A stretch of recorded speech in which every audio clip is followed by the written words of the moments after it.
We've all been to a Friday night football game. We're all there for the football and the concession stands and hanging out with friends. But we're going to take a look away from the football game and look on the halftime show. On the field, you'll see cheerleaders, the dance team, and the marching leagues. A side group of marching leagues is a color guard. Not to be confused with the JROTC color guard, but the color guard with flags, rifles, and most times you'll see swing flags on the field. Today we're going to break down the history of color guard, how to do some tosses on the rifle, and the benefits of color guard.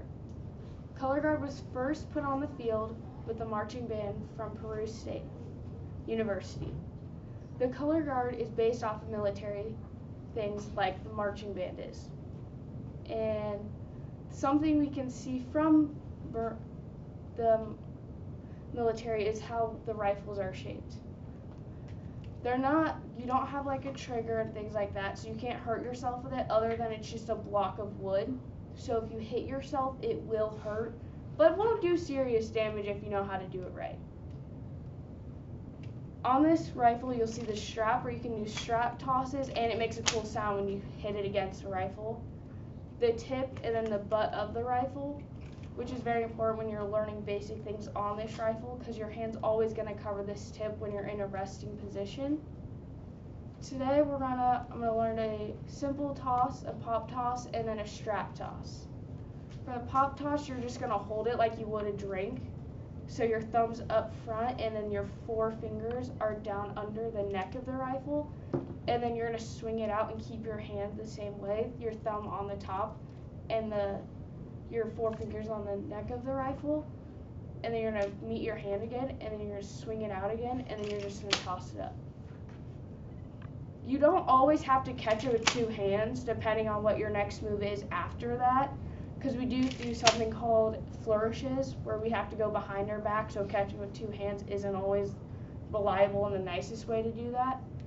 And then the second thing is a strap toss, which is a little more complicated, and it can hit stuff and other people if you don't do it right.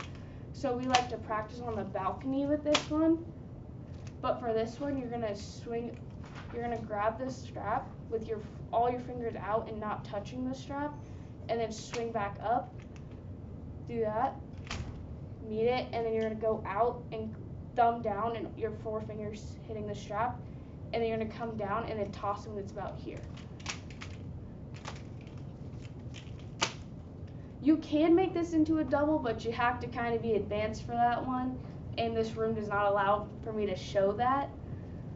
But when learning rifle stuff, you have to be in a safe environment with somebody who knows how to do it, because you can seriously hurt yourself and other people with this. Same with the flag.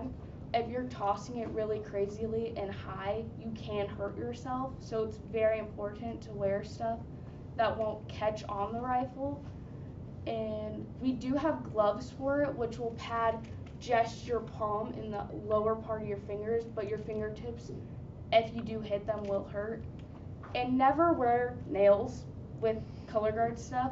That is how you rip your actual nails off. We've had it happen before in the past.